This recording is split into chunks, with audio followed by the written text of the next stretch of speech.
લક્ષ્ય ન્યૂઝ, એક નજર, એક લક્ષ્ય. સાયકલ ચલાવીને સ્વસ્થ રહેવા અપીલ કરતા પેન્ડલ પ્રવાસી સાયકલિંગ ગ્રુપના યુવાનો. કોરોના મહામારીએ સમગ્ર વિશ્વના લોકોને તેમના સ્વાસ્થ્યનું મહત્વ સમજાવ્યું છે. ત્યારે કોરોનાની આ મહામારીના સમયમાં લોકોએ વ્યક્તિગત રીતે અથવા તો ગ્રુપ બનાવીને પોતાના સ્વાસ્થ્યને તંદુરસ્ત રાખવાના અનેક રસ્તાઓ અપનાવ્યા છે. જેમ કે કેટલાક લોકોએ સવારમાં ચાલવાનું, તો કેટલાકે સવારમાં દોડવાનું અને કેટલાક તો યોગા અને સાયકલિંગ કરીને પોતાની ફિટનેસ પર ધ્યાન આપવાનું શરૂ કર્યું છે. ધાંગધ્રા શહેરના કેટલાક ઉત્સાહી લોકો દ્વારા પેડલ પ્રવાસી સાયકલિંગ ગ્રુપ નામની એક મોર્નિંગ સાયકલિંગ ગ્રુપ શરૂ કર્યું હતું. ફક્ત 5 થી 6 વ્યક્તિઓથી શરૂ કરવામાં આવેલા ગ્રુપમાં આજે 6 વર્ષના અંતે લગભગ 70 થી વધુ જેટલા સભ્યો જોડાઈ ચૂક્યા છે. શરૂઆતમાં ફક્ત રવિવારના દિવસે જ સાયકલિંગ કરતા હતા આ ગ્રુપમાં. જેમ જેમ સભ્યોની સંખ્યા વધતી ગઈ તેમ તેમ આ ગ્રુપ દ્વારા ફક્ત રવિવારને બદલે દરરોજ સાયકલિંગ કરવાનું શરૂ કર્યું હતું. ધાંગધ્રા શહેરમાં સવારના 5:30 વાગ્યે સાયકલ અને પાણીની બોટલો સાથે ગ્રુપના તમામ સભ્યો નક્કી કરવામાં આવેલા મીટિંગ પોઈન્ટ પર એકત્રિત થઈ જાય છે અને પછી જાતે જ કેટલો કિલોમીટર અંતર કાપવું તેવું લક્ષ્ય નક્કી કરીને સાયકલ સવારો નીકળી પડે છે.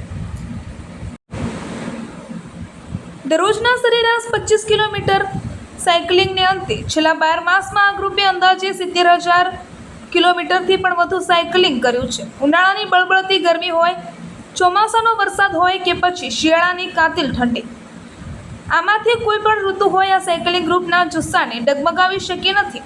આ સાયકલિંગ ગ્રુપમાં તમામ વયના લોકો સભ્ય બન્યા છે. આ સાયકલિંગ ગ્રુપમાં 10 વર્ષથી લઈને 60 વર્ષની વય સુધીના લોકો દરરોજ સવારે સાયકલિંગ કરવા આવે છે. તેમજ રોજ સાથે સાયકલિંગ કરતાં કરતાં આ ગ્રુપ હવે એક પરિવાર જેવું બની ગયું છે. આજે વિશ્વ સાયકલ દિવસ નિમિત્તે આ ગ્રુપના તમામ સભ્યોએ બીજા લોકોને પણ આવા ગ્રુપ બનાવવા તેમજ આવા ગ્રુપમાં જોડાઈને પોતાના સ્વાસ્થ્ય પ્રત્યે સભાન રહેવા અનુરોધ કર્યો હતો.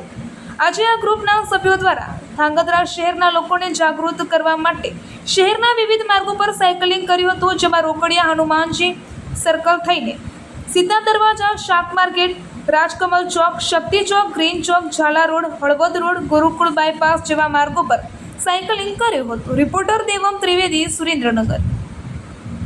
આજે વિશ્વ સાયકલ દિવસ છે, તો અમે ધાંગધ્રા પેડલ પ્રવાસી ગ્રુપ સાયકલિંગ કરવા નીકળ્યા છીએ. હું આ ગ્રુપમાં લાસ્ટ 3 વર્ષથી જોડાયેલો છું. ડેઇલી 20 થી 30 કિલોમીટરની અમે રાઈડ કરીએ છીએ. રાઈડ કરવાથી સવારનો આનંદ મળે છે, આપણું શરીર સારું રહે છે, તંદુરસ્ત રહે છે. તો હું પેડલ પ્રવાસી ગ્રુપ વતી વિશ્વ સાયકલ દિવસે લોકોને હું અપીલ કરું છું, 1 પણ રૂપિયાની ફ્રી આ ગ્રુપમાં જોડાવાની નથી. તો વધુમાં વધુ માણસો આ ગ્રુપમાં જોડાય અને સાયકલિંગનો લાવો લે એવી હું આશા રાખું છું. આજે વિશ્વ સાયકલિંગ દિવસ છે. આજના દિવસે તો અમારા ગ્રુપને ખરેખર ખૂબ વિશેષ આનંદ છે, કેમ કે અમારું ગ્રુપ રોજ 20 થી 30 કિલોમીટરનું સાયકલિંગ કરે છે. છેલ્લા 5-6 વર્ષથી અમારું ગ્રુપ આ સાયકલિંગ બાબતમાં ખૂબ જ એક્ટિવ છે અને અમારા ગ્રુપે આજ સુધીમાં છેલ્લા 5 વર્ષમાં 4,15,000 કિલોમીટર જેટલું સાયકલિંગ કર્યું છે. આજે વિશ્વ સાયકલિંગ દિવસના દિવસે હું ધાંગધ્રાના દરેક મિત્રોને અહીંથી આહ્વાન કરું છું કે આવો મિત્રો, અમારી સાથે આ સાયકલિંગ ગ્રુપમાં જોડાઓ અને તમારા તન અને મનને તંદુરસ્ત રાખો. સાથે સાથે ધાંગધ્રા સિવાયના ગુજરાતના નાના મોટા તમામ શહેરોના યુવાનો, વડીલો બધાને અહીંથી એક મેસેજ આપવા માગું છું કે તમે બધા સાયકલિંગમાં જોડાઓ અને મોર્નિંગમાં સાયકલિંગ કરીને તમારા તન અને મનને તંદુરસ્ત રાખો. Good morning. આજે વિશ્વ સાયકલિંગ ડે એટલે કે 3 જૂન, જેના દિવસે અમે આખા ધાંગધ્રાના પેડલ પ્રવાસી સાયકલિંગ કમ્યુનિટીના બધા જ લોકો અમે ભેગા થયા છીએ સાયકલિંગ કરવા માટે. આ સાયકલિંગ ફક્ત આજ પૂરતું નથી. આ અમે ઘણા વર્ષોથી 20 થી 30 કિલોમીટર જેટલું લાંબી રનિંગનું એટલે કે સાયકલિંગનું આયોજન અમે કરતા હોઈએ છીએ અને કરીએ છીએ. અમે નાનાથી મોટી ઘણી બધી રાઇડો કરી છે. 100 કિલોમીટર, 200 કિલોમીટર જેટલી પણ અમે રાઇડો કરેલી છે. સાયકલિંગથી આ નથી થતા ફાયદાથી અમારું તન અને મન એકદમ તંદુરસ્ત અને હેલ્ધી રહે છે. અને સવારમાં અમે સાયકલિંગ કરીએ છીએ અને તેનો લાભ જ કંઈક અલગ હોય છે.